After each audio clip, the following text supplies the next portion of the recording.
요한복음 11장 23절 말씀 같이 합독해 보도록 하겠습니다. 예수께서 이르시되 내 오라비가 다시 살아나리라. 아멘. 우리에게 필요한 건 무엇일까요? 주님께서 내 오라비가 다시 살아나리라는 말씀을 그대로 어린아이처럼 받아들이고 믿는 것입니다. 제한하지 않고 주님이 말씀하셨기 때문에 사람들이 말을 했으면 우리는 믿지 못합니다. 이미 그 오라비는 죽었기 때문에.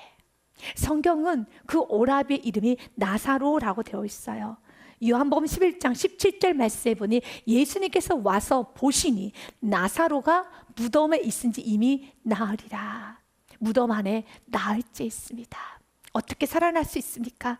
그는 이미 죽었고 썩어 냄새가 나서 부패가 되어 있는데 어떻게 살아납니까? 불가능하죠. 그런 생각하는 것은 세상 사람들이 말할 때 이상하다, 온전한 정신이 아니다라고 말할 정도로 살아나는 건 불가능합니다. 그런데 중요한 것은 세상의 사람들이 너의 죽은 오라비가 다시 살아나 라고 하면은 한 귀로 듣고 흘러버리면 됩니다. 하지만 예수님이 말씀하셨기 때문에, 주님이 말씀하셨기 때문에, 그 예수님은 생명의 주인이시고 생명이신 그분께서 말씀하셨습니다. 내 오라비가 다시 살아나리라. 그렇다면 내 눈에 그가 죽어 있어도 내 코끝에 그 악취와 썩은 냄새가 진동한다 할지라도 그 모든 나의 이성과 나의 경험과 나의 모든 육체적 감각을 다 부인하고 오직 주님의 말씀만을 존중하십시오. 그분의 말씀만을 드높이십시오. 그리고 그 말씀 붙잡고 나아가시길 바라겠습니다. 이것이 믿음입니다. 주님, 우리가 이 믿음을 가지고 살아가기를 원합니다. 사랑하는 여러분, 하나님이 가장 기뻐하는 건 믿음이에요. 그래서 그 믿음을 주시기 위하여서 오늘 나사로의 죽음이라는 이 아픔도 허용해 가면서 믿음을 우리에게 주시기 원하십니다. 여러분에게 많은 고난이 있었을 것입니다. 또한 여러분이 해결되지 않는 문제도 있을 것이고 더딘 기도 응답도 있을 것입니다. 여러분의 뜻대로 참 되지 않는 많은 것들이 있을 것입니다. 이 모든 것을 통해서 주님은 한 가지입니다. 여러분이 이제 여러분의 자신을 의지하는 것이 아니라 경험과 내 생각과 나의 힘과 또한 나의 실력을 의지하는 것이 아니라 하나님만 의지하길 원하십니다. 그분을 믿는 믿음으로 충만하길 원하십니다. 여러분, 믿음이 충만하고 하나님 기뻐하시는 믿음은 어떤 믿음일까요? 어린아이 같은 믿음을 하나님은 너무 좋아하시고, 어린아이처럼 우리가 하나님께 대우해 드릴 때, 하나님을 높여 드릴 때 하나님은 영화로워지십니다. 여러분, 예수님께서는 마태복음 18장에 이렇게 말씀하셨어요. 너희가 어린아이 같지 아니하면 천국에 결단코 들어갈 수 없다라는 말씀을 하셨습니다. 그래서 제자들이 예수님께 나묻습니다. 예수님, 그렇다면 천국에서 큰 자가 도대체 누구입니까? 라고 물어요. 그때 제자들이 예수님께 나와 이르되 천국에선 누가 크니까? 그때 예수님은 한 어린아이를 가운데다가 데리고 옵니다. 예수께서 한 어린아이를 불러 그들 가운데 세우시고 이르시되 진실로 너희에게 이르노니 너희가 돌이켜 어린아이들과 같이 되지 아니하면 결단코 천국에 들어가지 못하리라 라고 말씀하십니다. 여러분, 어린아이 같지 않으면 천국에 못 들어간다고 합니다. 여러분, 어린아이가 도대체 어떤 마음을 갖고 있길래, 어떤 존재이길래 이토록 예수님 어린아이를 귀하게 여기실까요? 4절 말씀 보니 그 어린아이의 특징에 대해서 말합니다. 그러므로 누구든지 이 어린아이 같이 자기를 낮추는 사람이 천국에서는 큰 자니라. 여기서 낮춘다는 건 세상에서 말하는 제가 뭘 잘하는 게 있겠어요. 저는 아무것도 못합니다. 저는 아무것도 못하는 무능한 존재입니다. 라고 말하는 그 정도의 여러분 자신을 낮추는 걸 말하는 것이 아닙니다. 이 어린아이는 자신이 진짜 아는 게 없기 때문에, 그리고 자신은 할 수 있는 게 아무것도 없기 때문에, 또한 자신이 무엇을 알고 무엇을 모른다는 것조차도 모르기 때문에 오직 그가 아는 건 확실합니다. 우리 엄마 아빠는 모든 걸 다 해줄 수 있어. 그래서 아이에게 있어서 아빠는, 엄마는 우주라고 합니다. 아빠가 우주라고 생각을 합니다. 그리고 또한 어린아이들은 어리면 어릴수록 부모님을 전능자라고 생각해서 무조건 요구합니다. 하늘에 있는 달도 따오라는 겁니다. 떠다니는 비행기도 빨리 끌어 내려서 네 앞에 갖다 놓으라고 합니다. 왜요? 나의 부모님을 전능자로 보기 때문에. 그런데 나이가 들면 들수록 이제는 이성이 껴나서 우리 부모님은 전능자가 아니셨구나. 우리 부모님 우주가 아니셨구나. 그러나 여전히 마음은 우주같이 우리를 사랑하는 마음 넓고 무엇이든 다 주고 싶어하는 그 마음만을 알기 때문에 이제 나이가 들면 들수록 그 아이는 부모님을 사랑하고 부모님을 섬기려고 하는 아주 건강한 아이가 되죠. 여기서 예수님께서 말씀하시는 어린아이의 특징은 부모님을 절대 신뢰, 무한 신뢰, 전능자로 알고 무조건 요구하고 무조건 달라고 하고 무조건 주님 품에 안기는 그 절대 신뢰하는 그 어린아이 같지 아니하면 천국에 들어갈 수가 없어. 하나님이 가장 기뻐하시는 것은 무엇인지 아십니까? 믿음입니다. 그러면 이 말을 조금 뒤집어서 말한다면 하나님이 가장 슬퍼하시는 것은 불신앙입니다.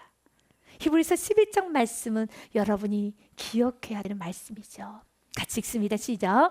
믿음이 없이는 하나님을 기쁘시게 하지 못하나니 하나님께 나아가는 자는 반드시 그가 계신 것과 또한 그가 자기를 찾는 자들에게 상 주시는 이심을 믿어야 할지니라. 아멘.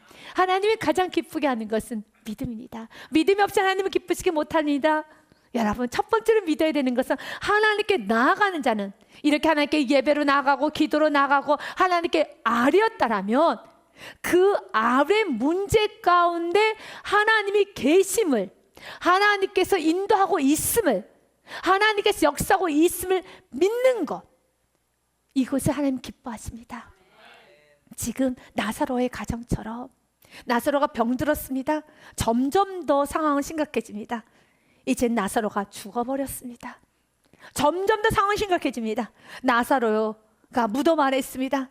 이제 그의 살이 썩고 냄새나서 부패되기 시작합니다. 점점 더 상황 악화됩니다.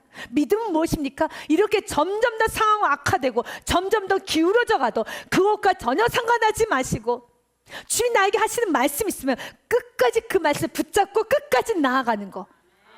내가 주님께 나아갔으면 반드시 그 나아갔던 그 기도의 제목이에 나의 인생 가운데 주님이 계시고 주님이 인도하심을 믿는 거, 그리고 또한 그가 자기를 찾는 자들에게 상을 주심을 믿어야 할지니라.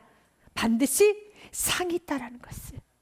그래서 오늘 말씀은 나사로가 살아난 이 사건은 나사로의 살아남에 초점이 맞춰진 것이 아닙니다. 주님은 믿음을 주시기 원합니다. 왜냐하면 이 말씀이 있고 난 후 약 10일 정도가 지나고 나면 제자들과 사랑하는 많은 이들에게 너무 큰 시험이 오게 됩니다. 그 시험은 바로 예수님이 십자가에 처형을 당합니다. 죽임을 당합니다. 내가 따랐던 예수님, 영원히 존재할 나의 예수님, 전지전능한 예수님, 수많은 기적을 일으켰죠. 물 위를 걸어오셨죠. 오병이어 기적을 일으켰었죠. 이렇게 죽은 나사로도 살렸어요. 그런데 이렇게 기적의 본체이시고 기적의 여러분 주인공이신, 기적 자체이신 그분께서 아무런 힘과 어떠한 능력도 나타내지 않으시고 로마 병정들에 의해서 채찍질을 당하고 침뱉음을 당하고 여러분 옷이 벗겨지고 그리고 결국은 십자가에서 죽으셨어요. 10일 후에 이 사건이 벌어집니다. 이 무서운 사건이 벌어집니다. 바로 이 상황에서 예수님의 약속의 말씀, 십자가에서 예수님 죽었고 그분이 장사되었지만 예수님 말씀하셨어요. 내가 3일 만에 다시 살아나리라, 나는 부활하리라, 나는 그 말씀을 믿고 끝까지 나아가야 되는 겁니다. 이렇게 나사로가 죽었지만 주님께서 말씀하셨잖아요. 23절 말씀에 주님 말씀하십니다. 예수께서 이르시되 내 오라비가 다시 살아나리라, 이렇게 살아나리라 라고 말씀하셨으면 그 약속의 말씀 믿고 내 눈에 보이지 않아도 또 내 이성에는 전혀 이해가 되지 않아도 지금 점점 더 상황이 어두워지고 기도했는데 왜 점점 더 안 될까? 기도했는데 왜 점점 더 이렇게 어려워질까? 라고 현실은 더 혹독하게 느껴진다 할지라도 믿음은 끝까지 믿는 겁니다. 끝까지 무한 신뢰하는 겁니다. 하나님 말씀하셨기 때문에 주님 믿습니다. 저는 믿고 갑니다. 라고 어린아이처럼 이 어린아이가 네, 아빠면 괜찮아요. 네, 하나님 말씀하시면 괜찮아요. 저 뛰어내릴 겁니다. 라고 믿고 날마다 전진하는 믿음. 하나님은 너무 기뻐하십니다. 하나님은 우리에게 그 믿음을 주시게 해서 나사로의 죽음이라는 이 사건을 통하여서 우리에게 아픈 훈련을 하십니다. 오늘 마르다와 마리아의 가정에 예수님께서는 테스트를 하십니다. 연단을 하십니다. 훈련을 하십니다. 여러분, 신앙생활 훈련을 받으셔야 합니다. 순종의 훈련 받으셔야 되고 믿음의 훈련 받으셔야 되고 경건의 훈련 받으셔야 하는 겁니다. 그래야지만 이 혹독한 세상에서 우리는 이겨갈 수가 있습니다. 요한일서 5장 4절 말씀에 보면 세상을 이기는 승리 이것이니 우리의 믿음이니라 라고 되어 있습니다. 같이 읽습니다. 무릇 하나님께로부터 난 자마다 세상을 이기느니라. 세상을 이기는 승리는 이것이니 우리의 믿음이니라. 아멘. 믿음입니다. 하나님을 끝까지 믿고 어떤 순간에도 포기하지 않고 그 좋으신 하나님, 완전하신 하나님, 실수하지 않으신 하나님. 때로 내 생각과 달라도 그분은 실수하지 않으십니다. 그분은 후회가 없으신 분이십니다. 실수를 할 수가 없으신 분입니다. 그분께서 더디 오셨다면, 그분께서 더디 응답했더라면 이유가 있습니다. 그래서 나의 시간대에 맞추는 것이 아니라 in his time, 그분의 시간대에 이루어 주시옵소서. 또한 그분이 원하시는 결과가 나의 삶에 충만히 이루어지기 원합니다. 날마다 나의 원대로 마옵시고 아버지의 뜻대로만 되기를 원합니다. 주님, 내가 아버지의 뜻대로 되는데 내가 걸림돌이라면 주여 나를 불쌍히 여겨주사 나를 부숴주셔라도 주의 뜻만 이루어지기를 원합니다 라고 기도해야 합니다. 예수님은 요한복음 11장 6절 말씀에 보면 나사로가 병들었담을 들으셨어요. 들으시고 난 후에 예수님께서 빨리 가자, 내가 빨리 가서 치료해 줄게 라고 하는 것이 아니라 그 계시던 곳에 이틀을 더 유하십니다. 그리고 예수님은 드디어 움직이십니다. 언제 움직이시는가? 요한복음 11장 14절과 15절 말씀에 보니 이 예수께서 밝히 이르시되 나사로가 죽었느니라 라고 합니다. 기쁨도 사라집니다. 머리로는 순종하는 거 압니다. 감사하라는 거 다 알아요. 그러나 믿음이 없으면 하나님이 하실 것이고 하나님이 이룰 것이고 하나님께 성취하실 거라는 믿음이 없으면 자꾸 불안해지기 때문에, 조급해지기 때문에 예민해지고 두려워지고 또한 때로는 짜증나고 분노하고 그리고 두렵고 무서워서 굉장히 원망, 불평이 많아지고 낙심, 절망해지고 점점 더 세상 방법을 쓰게 돼요. 그런 믿음 충만하면 하나님이 하시는데 하나님의 길이 옳은 길이지, 하나님 받쳐준 인생을 살아야지 내가 힘을 내어봤자 안 되는 것이지. 하나님께 사인해 주지 아니하면, 하나님께서 받쳐주지 아니하시면 안 되지. 이 분명한 믿음이 있으면 여러분 순종하는 거는 쉬워요. 그런데 내 안에 믿음이 사라지면 순종하는 건 어려워요. 순종해야 되는 걸 알기 때문에 여러분 죽을 힘을 다해서 순종하는 거예요. 하지만 내가 믿음이 있으면 순종하는 것은 정말 쉬워요.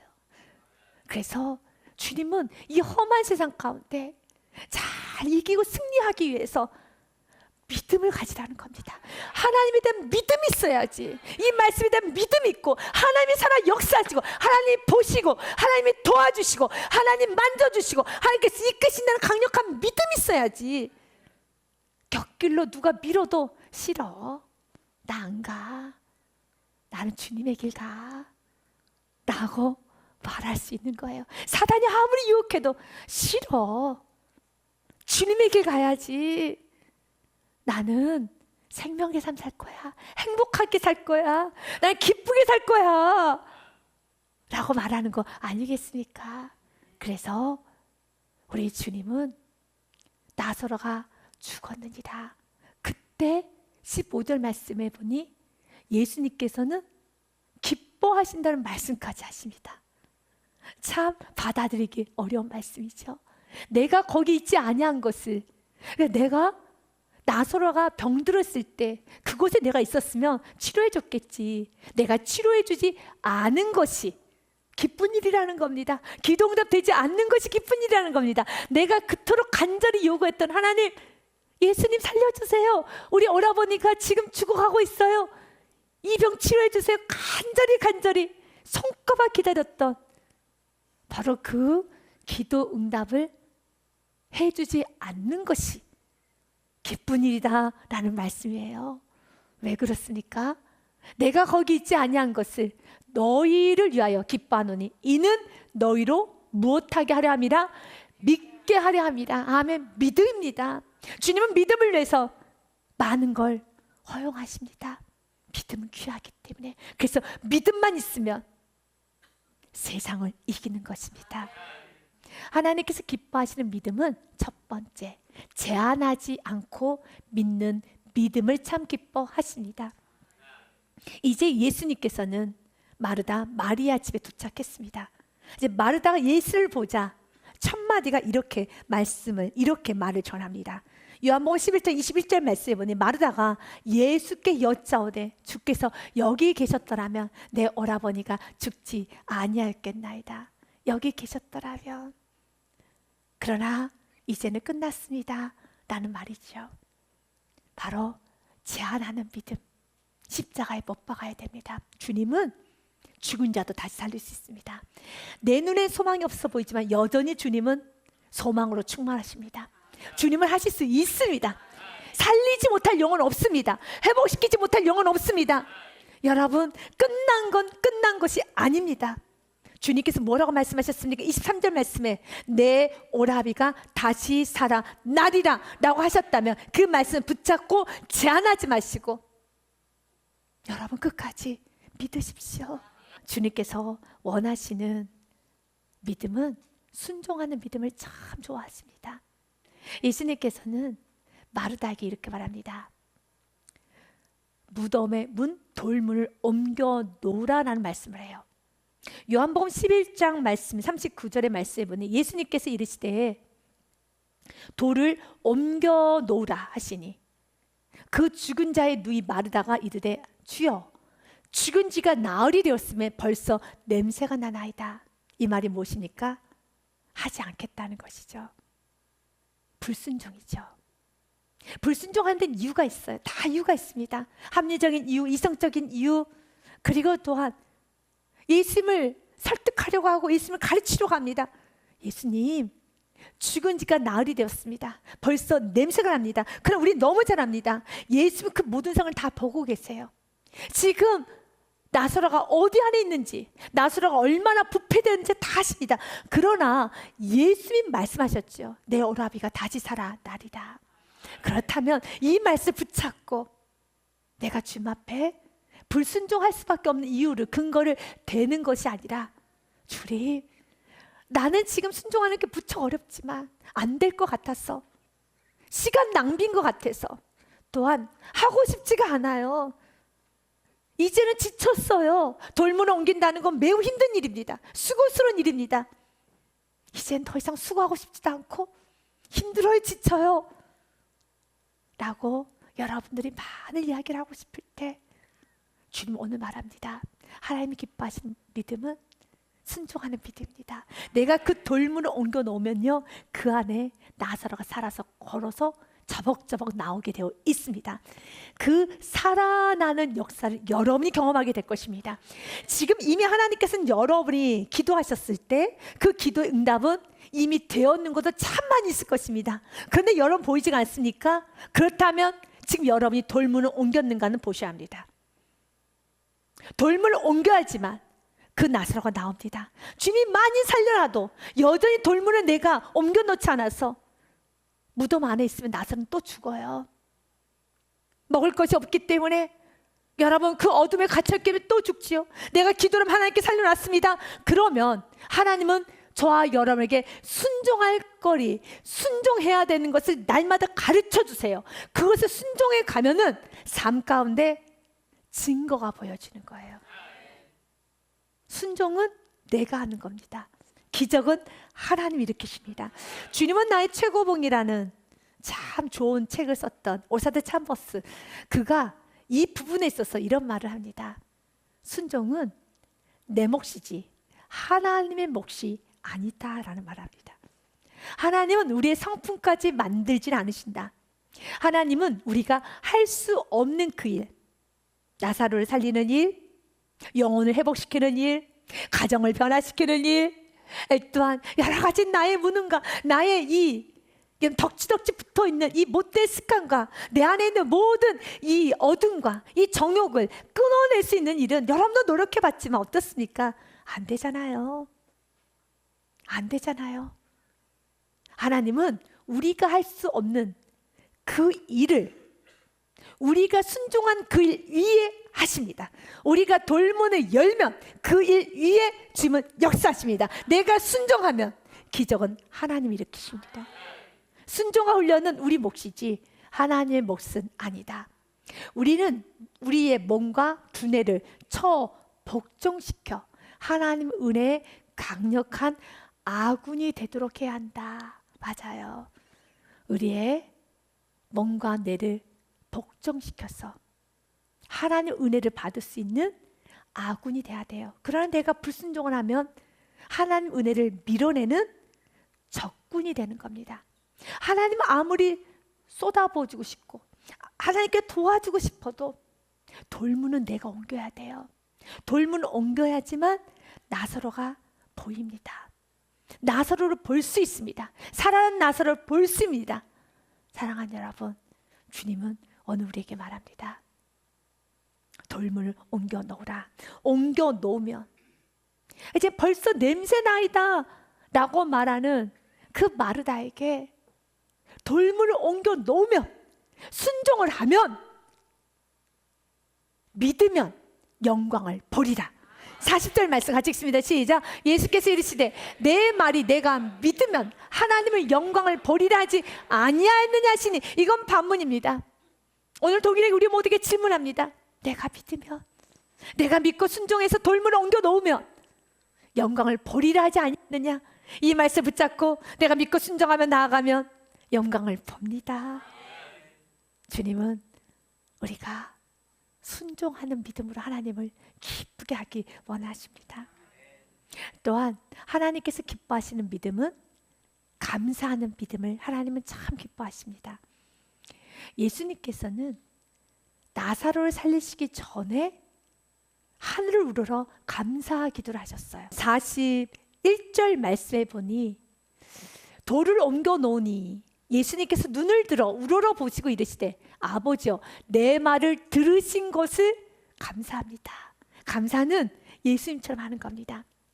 나사로가 살아있을 때 예수님께서 나사로 살려줘서 감사합니다 라고 하는 것이 아니라 내가 주님께 기도했다면 마지막 감사로 마치는 겁니다. 주님께서 나의 기도를 들으신 것에 감사합니다 라고 선포하는 것입니다. 예수님은 항상 기적을 일으키시기 전에, 기적을 보시기 전에 먼저 자신의 믿음을 감사로 표현했어요. 그래서 오병이어 기적을 일으키실 때도 먼저 감사했어요. 아직은 5,000명을 먹이지 않았어요. 그런데 예수님은 떡 5개와 물고기 2마리를 가지사 하늘로 축사하시고, 축사라는 것은 하나님께 감사 축복 기도를 말합니다. 축사하시고 떡을 떼어 제자들에게 주어 사람들에게 나누어 주게 하시고 또 물고기 2마리도 모든 사람에게 나누시네 라고 했던 것처럼 아직 기적이 일어나지 않았지만 항상 먼저 감사합니다. 내 말을 들어주신 것에 감사합니다. 이것이 믿음이에요. 주님은 오늘 우리의 가슴에 새기기 원하는 말씀 주님은 선포하셨습니다. 사랑하는 나의 자녀들아, 나 예수는 부활이란다. 나 예수는 생명이란다. 나 예수를 믿으면 죽어도 살아난단다. 없는 것도 있게 된단다. 그리고 나 예수를 믿으면 영원히 산단다. 요한복음 11장 말씀에 25절 말씀에 예수께서 이르시되, 같이 읽습니다. 시작. 예수께서 이르시되 나는 부활이요 생명이니 나를 믿는 자도 죽어도 살겠고 무릇 살아서 나를 믿는 자는 영원히 죽지 아니하리니 이것을 내가 믿느냐. 아멘. 여러분 믿으십니까? 예수의 부활을 믿으십니까? 예수의 생명을 믿으십니까? 예수의 이름을 기도하면 다 살아남을 믿으십니까? 주님께서 약속하신 그대 이루신 걸 믿으십니까? 그 믿고 제한하지 마시고, 환경이 어렵을 때 되지 않는다 할지라도 그것 때문에 낙심하지 마시고 더욱 믿음 견고하게 순종으로 나아가시기를 바라겠습니다.